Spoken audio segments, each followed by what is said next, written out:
Hello and welcome to The Course. I'm your host today, Lee, and I'm speaking with Professor Sarah Nooter from the Department of Classics and the College. She writes about Greek poetry and drama. Her research interests also include Greek religion, modern theater and adaptation, as well as literary theory and linguistics. Professor Nooter is here to talk to us about her career path and how she became a University of Chicago professor.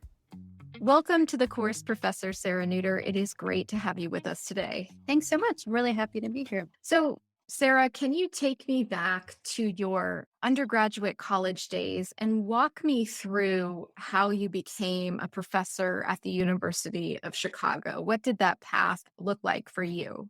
Well, I was a double major in college. I majored in classics and English, and I wrote poetry at the time. And I felt that I wanted to keep writing. I guess I thought that what I would do is go back to the school, the elementary high school I had gone to, and teach there if I could. I had no notion of becoming an academic or staying with classics, which I didn't think was something I was good at. And so what changed for me was that I had a really wonderful professor named Rick Griffith, who he wrote me a letter, an actual letter in the mail, the summer of my junior year, and asked to nominate me for a fellowship that would send me to England for a year to study classics. And I thought that sounded like a great opportunity. If somebody else was willing to pay, I would give it a shot. So without all that much seriousness of purpose, I applied, and then I got the fellowship. And that sent me to Cambridge.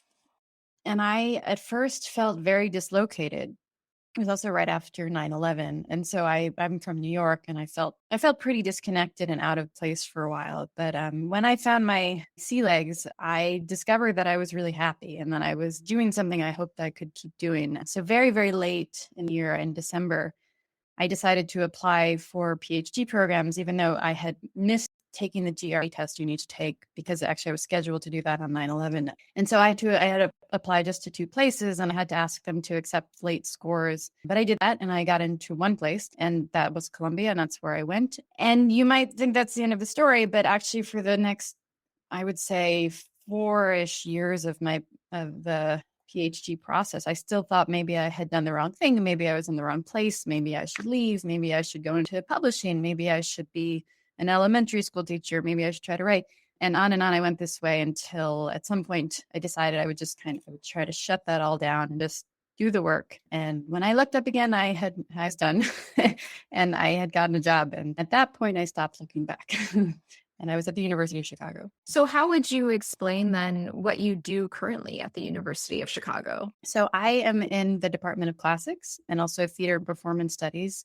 And I would say that my specialty, simply put, is Greek poetry. I came into this world through Greek tragedy, but I have always felt that Greek tragedy should really be thought of as poetry. It's all written in verse. And it's the language and the sound that really excites me, and the complexity of the form. As time has gone by, I've had the opportunity to expand from Greek tragedy to other kinds of poetry, lyric poetry, epic poetry, and also to other cultures, to bring in modern poetry as well, to think about different ways to write. So the material I study is mostly Greek poetry, but the questions I'm asking are kind of more general questions about poetry and language and sound and why it matters, I guess, for us. And when you say why it matters, are you talking about, why does this work that was created so long ago still matter to a contemporary audience? Yeah, yes. But also, I guess, why poetry matters at all, why cultures do it, why it's been personally important for me, why it feels like a sort of life resource, why it should be in meter, why a certain sound sounds better than another sound. All of the things that make, the stuff of poetry, which sounds sort of extraneous, as if you could go through a whole life, you don't need it. It doesn't put food on the table. It doesn't put a roof over your head. And yet every single culture does it. And yet we find that it has some kind of necessary value for humans. And so I guess at the heart of what I do, I'm trying to figure out what that significance is. So you touched on this a little bit when you answered that first question, but did you want to be a teacher when you were growing up, or was there something else that you wanted to be, and why? I don't think I knew what I wanted to be. My parents were lawyers who were kind of do-gooder lawyers, and I felt that one should try to be out in the world doing good. But I loved school. I really, really felt it was a haven. And so I don't think I had a picture of what I would be, but I think that in the end, staying in an environment that made me very happy led the way. I did try when I was in college to knock on the door of publishing, and I had a couple of internships at publishing houses. And these were fun and great learning experiences, but I discovered that it was not the right environment for me. And so, the little sort of tiptoe investigations I took of these other worlds kept reminding me that the world I loved was the world of the classroom and the kind of conversations you could have and the kinds of relationships you could build. I just kind of stayed like a 12-year-old and just kept doing what I had done. What were you like then as a middle and high school student? How would you describe yourself?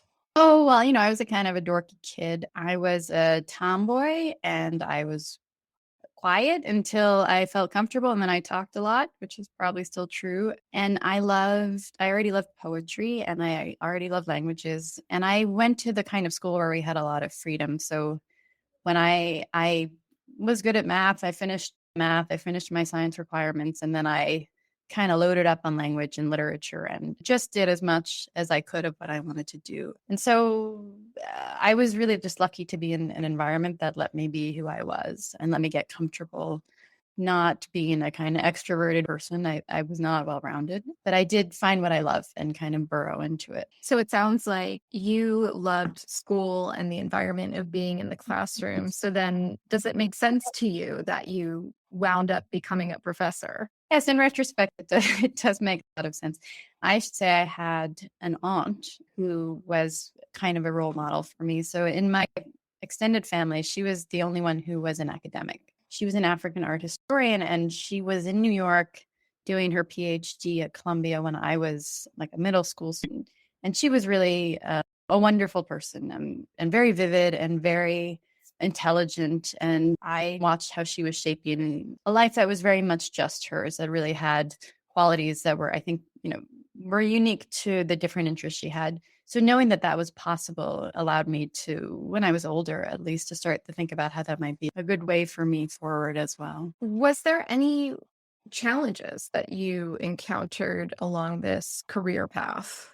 I think I've been remarkably lucky, but I think all of us, and I think more so today, face just a challenge of uncertainty. Going into academics to be a humanities professor is not a path that is going to work out. There's a lot of uncertainty and I guess a sense of financial instability. In the very best case scenario, you spend your 20s living on the financial edge, you're not saving money, and you don't know at the end of the road of the PhD if you're going to get a job. And I'm afraid that situation has gotten worse since I was a student. And so, the challenge was living with that. And then also the question, I guess, that everybody faces, which is I have this one precious life to lead and which path will make the most sense for me. In the end, I needed to realize that questioning and wondering about the future constantly was hampering me. And the better path for me most of the time was to really focus on what was right in front of me, the work I wanted to do, getting it done, doing a good job, getting to know people, and being present. So it sounds like just having faith that if you continue to work towards your goals and what mattered to you, that things would work out. Well, I should also say I tried to do it relatively quickly. And so my PhD took 6 years, which is not super fast, but fast enough. And my thinking was that I had to be okay with the possibility that I might not get a job and I would go into something else. And so I did the math. That worked out. I would be more or less so-and-so age, and, going off in another direction would not be the end of the world and I would make it work. So I suppose it was learning to live with a certain amount of uncertainty without that being the focus of my attention. Something like learning to live a little bit more in the moment. So when and how did you realize that Greek poetry and drama was something that you really wanted to focus on? Yeah, it's funny because in the abstract, if you told me at 14 or 19 that this is what I would spend my life on, I would have found that very strange because of how, as my mother would say, how esoteric it looks. But it was less a conscious choice and more that I had it in front of me and adored it, and then tried other things and sort of faded away from them back to it. And so I have tended to find, even at this point in my life, that when I want to write something, I have a kind of feeling of energy around the thing that I want to write about. And I don't know what it is I want to say about it. I just have the sense that there is a lot there to explore. And so I had that feeling in a very overwhelming way about Greek tragedy, as if I could never quite get to the bottom of it. It was a mystery that I had to keep going with. And when I really did try, that what came out the other side was surprising to other people as well as to me. So I guess what I learned to look for was a feeling in myself of attraction to some kind of like large, expansive sense around a poem or a play or a work. How do you keep that excitement going? Like, what do you look to for inspiration, or who do you look to for inspiration? Oh, that's a great question. I mean, I suppose the answer is I just keep reading and keep being refreshed. So I go back to the old stuff, but then also, new things enter, and you have to be open to walking into something that you may not know as well or know how to write about as well. Having just a kind of influx. A lot of it can come through teaching. So by teaching, I'm exposed to new books, new poems, and I can give it a try. I'm really lucky to be able to try to write something and see if it works, and live with the possibility that it might not work. And so even, I watched a mini series, a documentary on HBO called Nuclear Family, which was a really beautiful work. And I thought, well, I need to either teach that or I need to write about that, because I need to bring out the thing that's in there that matters, and that I know in some way links to Greek tragedy, and it links to literature, and it links to the ideas that interest me. So I will teach that next quarter, and I do plan to write about it. I haven't done that yet, but I don't generally speaking write about film or TV. But I figure it's worth a try. And so I'm trying to respond more to my own response to the work in a way than to a preset path about what it is I'm supposed to work on. And is there something that you are moving toward, like a goal? Is there a place that you aspire to be at some point in the future? Well, another piece of my career in the last 5 years or so has been the creation with a few colleagues of a series of courses at the university called Poetry and the Human.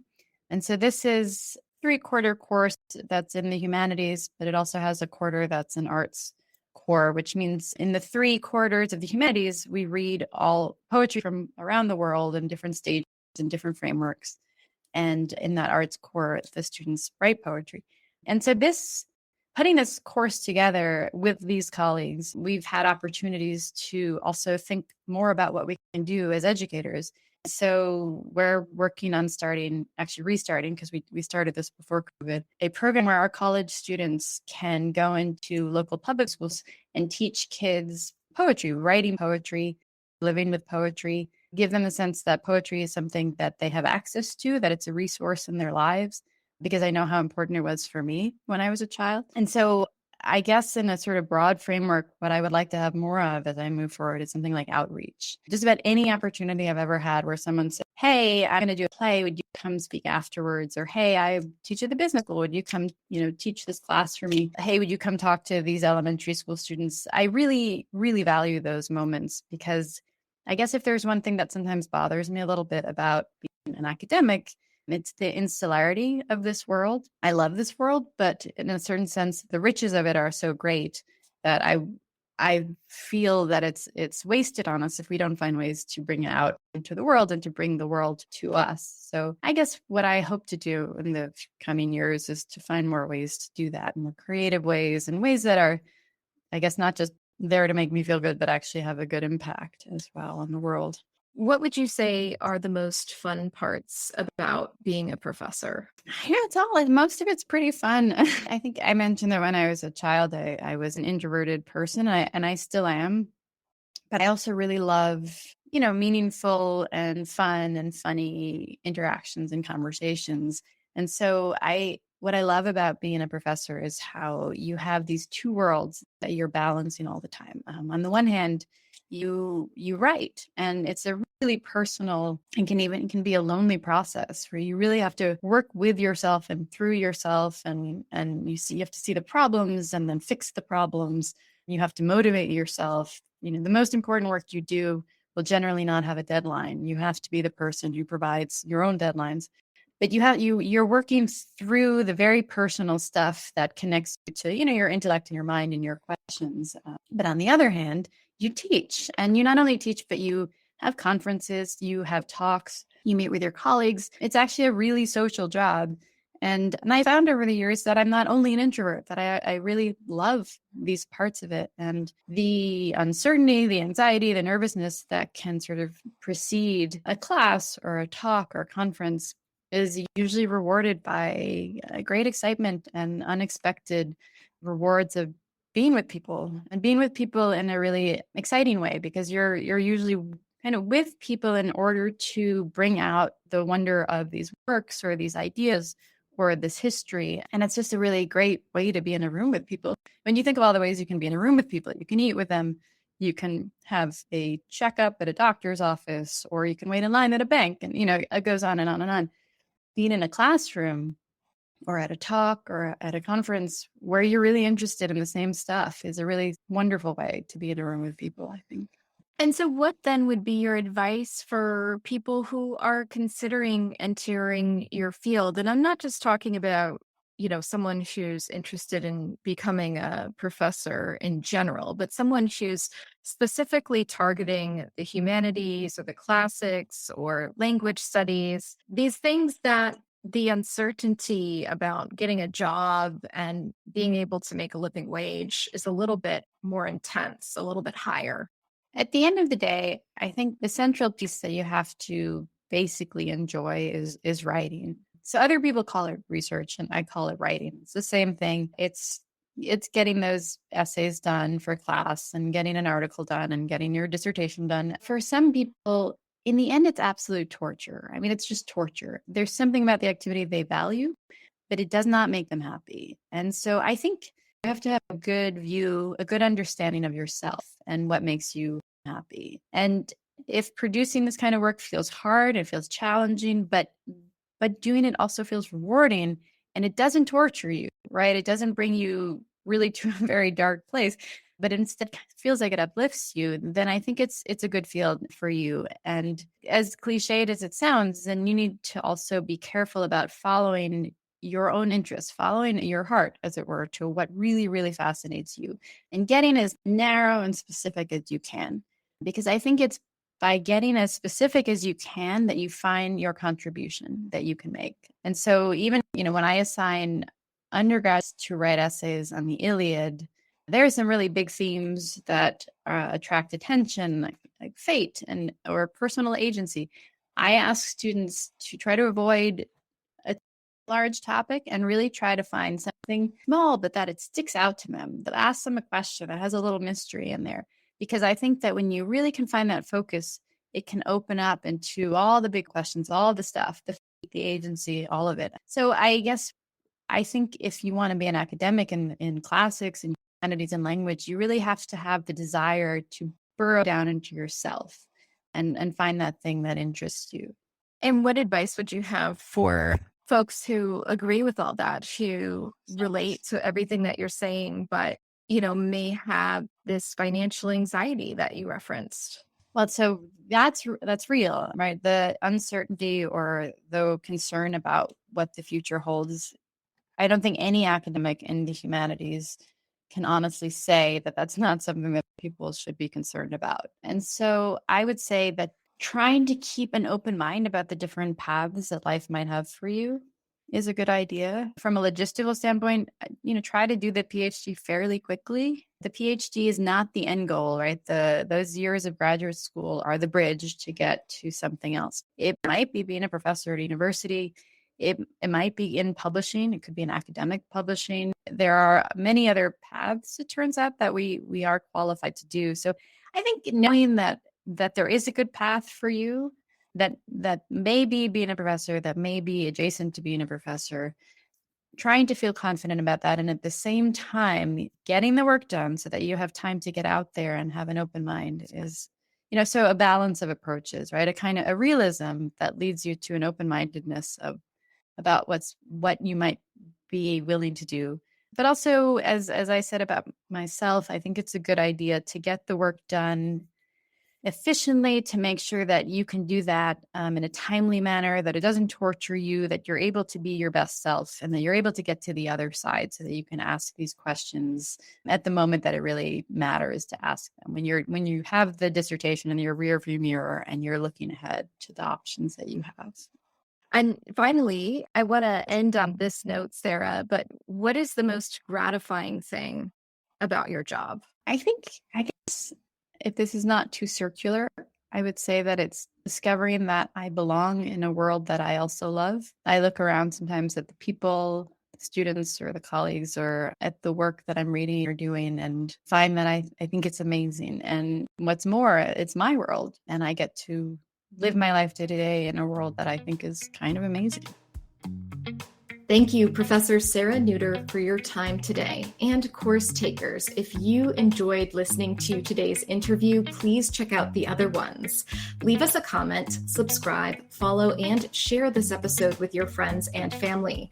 You can find out more about the University of Chicago through uchicago.edu or the university's campus in Hong Kong through uchicago.hk. Stay tuned for more, and thanks for listening.